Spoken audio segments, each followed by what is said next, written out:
विश्व खुशी सूचकांक भारतर स्थान केउठी 2024 ପାଇଁ वर्ल्ड हैप्पीनेस इंडेक्स विश्व खुशी सूचकांक रिपोर्ट चलित सप्ताह प्रारंभ में प्रकाश पाई जो उल्लेख करा जायछि जे कोविड-19 महामारी पूर्वर तालिकार श्रेष्ठ 10टी देश समान रहिथिबा बेले अमेरिका और जर्मनी मान्यतार खसिछंती।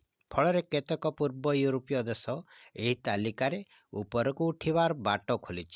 आशा अनुजाई क्रमागत सप्तम वर्ष पई तालिकार शीर्ष स्थान रही फिनलैंड, ता पछकू रही डेनमार्क, आइसलैंड एवं स्वीडेन मध्य रही।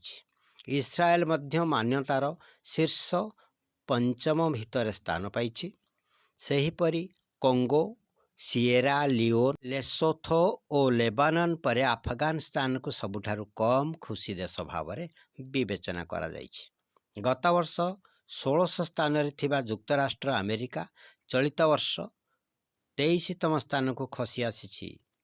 चलित वर्ष कानाडा 15 स्थान रे थिबा बेले ब्रिटेन 20तम, जर्मनी 24तम और फ्रांस 27तम स्थान रे रहिसंती। मध्य प्राच्य राष्ट्र मानक मध्य यूएई 22तम एवं साउदी अरब 28तम स्थान रही। एसीय राष्ट्र मानक मध्य सिंगापुर 30, जापान 50 और दक्षिण कोरिया 51तम स्थान रही। भारत 126तम स्थान रही बेले चीन 60तम स्थान रही। नेपाल 93तम स्थान थिला बेले पाकिस्तान 108तम स्थान रे अछंती। म्यांमार 118तम, श्रीलंका 128तम एवं बांग्लादेश 129तम स्थान रही। यही रिपोर्ट रे दर्शा जाइछि जे भारत रे वृद्धावस्था उच्च जीवन संतुष्टि सहित जड़ित। तेबे वयस्क पुरुषों तुलन में वयस्क भारतीय महिला मानक जीवन रे संतोष कम रही। शिक्षा और जाति प्रमुख भूमिका ग्रहण करिथिबा मध्य देखिबाकू मिलिछि। समग्र विश्व रे महिला माने खूब अंचल रे पुरुष मानक तुलन में कम खुशी रही बेले बयस बढ़िबा सहित लिंगगत व्यवधान मध्य बढ़िबारे लागिछि बोली रिपोर्ट रे कहा जाइछि।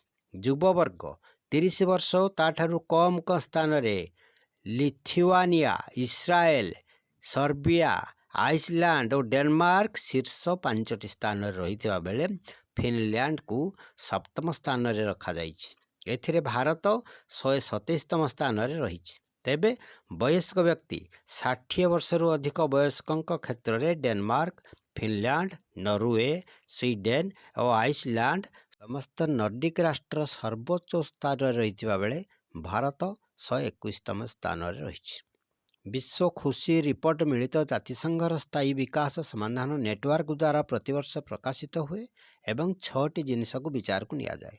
मुंड पिछा जीडीपी, सुस्थ जीवन संभाव्यता, भरोसा करिया पई केही रहिबा, जीवन रे पसंद करिवार स्वाधीनता, उदारता एवं दुर्नीति मुक्ति। 2021-23 अवधि पई गैलप सर्वे द्वारा संग्रह करा जायथिबा हाराहारी जीवन मूल्यांकन तथ्य को नहीं यही रिपोर्ट प्रस्तुत होईछि। संगृहीत खबर सामकोई टीवी।